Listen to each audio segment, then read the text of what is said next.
नमस्कार दर्शक बंधु। श्री जगन्नाथ हेउछंती भक्त वत्सल महाप्रभु। विष्णुंक भिन्न जुगरे भिन्न रूप मध्यरु कली जुगर साक्षात रूप हेउछि जगन्नाथ अवतार। से हेउछंती परम ब्रह्म महाप्रभु। तांकु बा कौन दरकार हेले से गोटिए जिनस पई सबु बेले व्याकुल थांती एवं ताहा हेउछि निश्चल भक्ति ओ प्रेम भावना। से सबुबेले भक्त भावरे बंधा। आज आमे सुनिबा ठीक सेमिति एक विचित्र भक्त ओ भगवानंकर कथा। भक्त शालवेग किए काहीकि आज मध्य शालवेगंक समाधि आगरे अटकी जाए नंदीघोष रथ। शालवेग जड़े मुसलमान हेई मध्य केमिति हेले जगन्नाथंक प्रिय भक्त।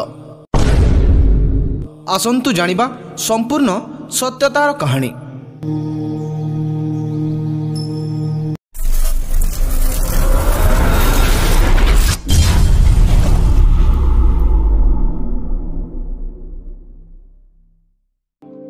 बंधुगण, आउ किछि दिन मध्यरे विश्व प्रसिद्ध श्री जगन्नाथंक रथयात्रा आरंभ हेबाकु जाउछि।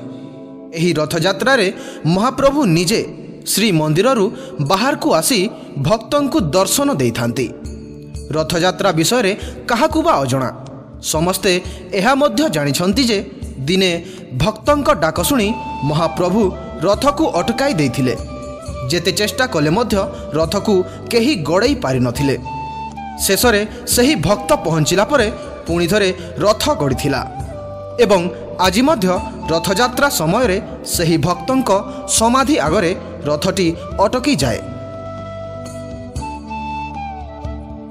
बंधुगण, यह हेउछि सही समयर कथा जेतेबेले औरंगजेबंक जणे सुबेदार थिले जहांक नाम थिला लालबेग। से अति क्रूर बा निर्दयी थिले। दिनकर कथा से कटकरू पुरी रास्तारे जाउथांती। रास्तारे से स्नान करुथिबा किछि युवती को देखिले। स्त्री लोलुप लाल बेगं को देखि युवती माने सेठारु दौड़ी पलैले। किंतु जड़े विधवा ब्राह्मणी निजकू लाल बेग ठारू बंचई पारिले नाही। ब्राह्मणी जनक लाल बेगं को नेहुरा होई कहिले, भगवानंक पई मते छाड़ी दियो। मु जणे बाल्य विवाहिता विधवा ब्राह्मणी अटे। मो प्रति एमिति अन्याय अत्याचार करंतु नाही। किंतु लाल बेग जणे क्रूर और स्त्री लोलुप सिपाही थिले। तांको आगरे दया और करुणार आशा करिबा व्यर्थ थिला। शेषरे लाल बेग सही ब्राह्मणी को बलपूर्वक सेठारु उठे नहीं गले ओ तांको सहित विवाह कले। तांकर धर्म परिवर्तन करी तांकर नाम फातिमा रखिदेले। समयक्रमे तांकर 5टी पुत्र संतान जन्म नैथिले। मात्र सेमानंक मध्यरु केवल गोटिए पुत्र ही जीवित रहिला जहांक नाम थिला शालवेग। समयर सहित शालवेग बड़ हेबाकू लागिले। शेषरे से मध्य पितांक परी सैनिकर तालीम प्राप्त कले ओ तांक पिता सहित युद्ध को जीवाकू लागिले। जेमिति आपण माने जानिछंती शालवेगंक मां जणे ब्राह्मणी थिले। नियति सिना तांकर धर्म परिवर्तन करबाकू बाध्य कला, किंतु से एबे मध्य प्रतिदिन जगन्नाथंक पूजा अर्चना करुथांती। आज भी से महाप्रभुंकु सेमिति मनरे साइती रखिछंती। थरे शालवेग पितांक सहित युद्ध करबाकू जाइथिले। युद्ध समय दुहे बहुत क्षत विक्षत होइगले। यह देखि ब्राह्मणी बहुत दुखित होई पड़िले एवं दुई जनंकर सेवा करबाकू लागिले। किंतु सही दिन ही लाल बेगंक मृत्यु होइथिला। पितांकु हराइबा ओ ता सहित शारीरिक पीड़ारे शालवेग अत्यंत दुखित थिले। ठीक सही समय तांकर माता शालवेगंक मनरे भगवान जगन्नाथंक भक्तिर मंजी बुणीदेले। से कहिले, पुत्र तुमे जदि भगवानंक नाम जप करिब तांकर भक्ति करिब ताहेले अति शीघ्र तुमे भल होइजिब।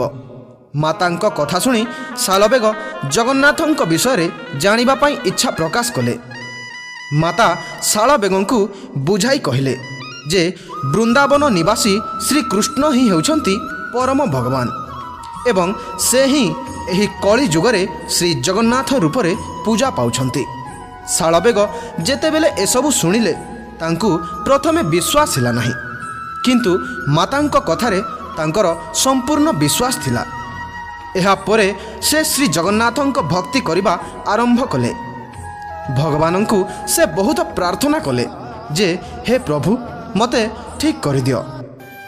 ଦିନେ ହଠାତ୍ ଶାଳବେଗ ନିଜ ସ୍ୱପ୍ନରେ ଭଗବାନ ଜଗନ୍ନାଥଙ୍କୁ ଦର୍ଶନ କଲେ।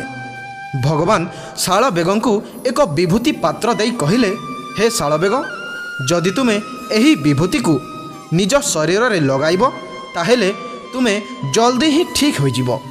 ଠିକ୍ ସେହି ସମୟରେ ଶାଳବେଗଙ୍କ ନିଦ୍ରା ଭାଙ୍ଗିଗଲା।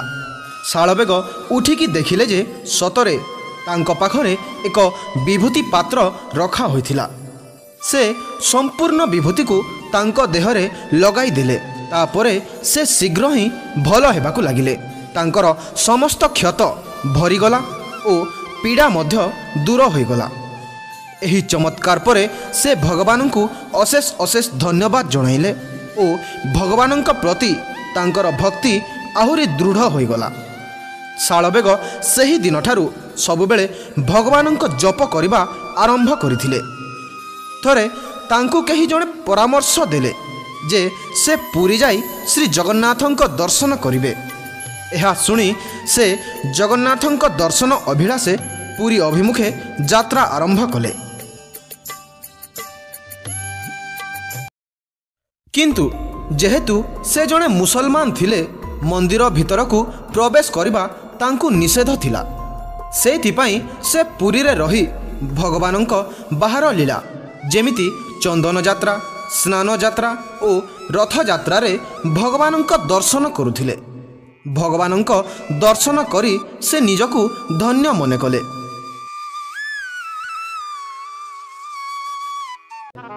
କିଛି ବର୍ଷ ପରେ ସେ ଜାଣିବାକୁ ପାଇଲେ ଯେ ତାଙ୍କର ମାତାଙ୍କ ମଧ୍ୟ ଦେହାନ୍ତ ହୋଇଯାଇଛି। ଏହା ଶୁଣି ସେ ପୁଣି ଥରେ ବୃନ୍ଦାବନକୁ ଚାଲିଗଲେ ଓ ସେଠାରେ ରହି ଭଗବାନଙ୍କ ଭକ୍ତି କରୁଥିଲେ। ଏମିତି ହିଁ 1 ବର୍ଷ ବିତିଗଲା ଓ ପୁଣି ଥରେ ରଥଯାତ୍ରାର ସମୟ ଆସିଲା। ଶାଳବେଗ ଭଗବାନଙ୍କ ଦର୍ଶନ କରିବା ପାଇଁ ଇଚ୍ଛା ପ୍ରକାଶ କଲେ। ସେ ପୁରୀ ଅଭିମୁଖେ ତାଙ୍କର ଯାତ୍ରା ଆରମ୍ଭ କଲେ। କିନ୍ତୁ ସବୁଠୁ ବଡ଼ ଅସୁବିଧା ଏହା ଯେ ବୃନ୍ଦାବନଠାରୁ ପୁରୀର ଦୂରତା ବହୁତ ଅଧିକ ଥିଲା। ଆଉ ଏତେ ବାଟ ଅତିକ୍ରମ କରିବାକୁ ହେଲେ ସମୟ ମଧ୍ୟ ବହୁତ ଲାଗିବ। କିନ୍ତୁ ସେ ଭଗବାନଙ୍କୁ ପ୍ରାର୍ଥନା କରୁଥାନ୍ତି ଯେ ହେ ପ୍ରଭୁ, ଦୟାକରି ମୋତେ ଦର୍ଶନ ନ ଦେଇ ମନ୍ଦିର ଭିତରକୁ ଫେରିବେ ନାହିଁ। ଆଉ ଆପଣମାନେ ଭଲ ଭାବରେ ଜାଣିଛନ୍ତି ଯେ ଭଗବାନ ଜଗନ୍ନାଥ ହେଉଛନ୍ତି ଭକ୍ତ ବତ୍ସଳ ମହାପ୍ରଭୁ। ସେ କେମିତି ବା ତାଙ୍କର ଭକ୍ତଙ୍କ ଡାକ ଶୁଣିବେ ନାହିଁ। ସେ ଶାଳବେଗଙ୍କ ଡାକ ଶୁଣିଲେ ଓ ମନ୍ଦିରରୁ ବାହାରିଥିବା ରଥ ମଝି ରାସ୍ତାରେ ହିଁ ଅଟକି ଗଲା। ଏହା ଦେଖି ସମସ୍ତେ ଆଶ୍ଚର୍ଯ୍ୟ ହୋଇଗଲେ। ହଠାତ୍ କାହିଁକି ରଥ ଅଟକିଗଲା? ରାଜା ମଧ୍ୟ ବ୍ୟସ୍ତ ହୋଇପଡ଼ିଲେ। ରାଜା ହାତୀ ଘୋଡ଼ା ମଧ୍ୟ ଡାକିଲେ ରଥ ଟାଣିବା ପାଇଁ, କିନ୍ତୁ ସମସ୍ତ ପ୍ରୟାସ ବିଫଳ ହେଲା। କେହି ବି ରଥକୁ ଗଡ଼ାଇ ପାରିଲେ ନାହିଁ।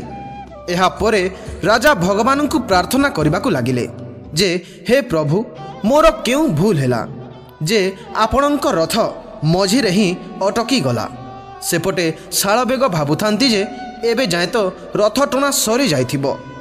କିନ୍ତୁ ଶାଳବେଗ ପୁରୀରେ ପହଞ୍ଚି ଦେଖିଲେ ଯେ ଭକ୍ତ ବତ୍ସଳ ମହାପ୍ରଭୁ ତାଙ୍କର ଭକ୍ତ ପାଇଁ ରଥକୁ ଅଟକାଇ ରଖିଛନ୍ତି। ଭଗବାନଙ୍କ ଏପରି ଲୀଳା ଦେଖି ଶାଳବେଗଙ୍କ ମନ ଆନନ୍ଦରେ ଫୁଲି ଉଠିଲା। ଭକ୍ତ ଶାଳବେଗ ଭଗବାନଙ୍କ ଦର୍ଶନ କରି ଯେତେବେଳେ ତାଙ୍କର ରଥ ଟାଣିବାକୁ ଲାଗିଲେ, ରଥ ପୁଣି ଥରେ ଗଡ଼ିବା ଆରମ୍ଭ ହେଲା।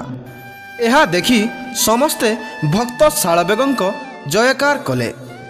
ଏହିପରି ଭାବରେ ପ୍ରଭୁ ଜଗନ୍ନାଥ ଜଣେ ମୁସଲିମ ପରିବାରରେ ଜନ୍ମଗ୍ରହଣ କରିଥିବା ଭକ୍ତ ଶାଳବେଗଙ୍କ ଭକ୍ତିରେ ବୁଡ଼ି ଯାଇଥିଲେ।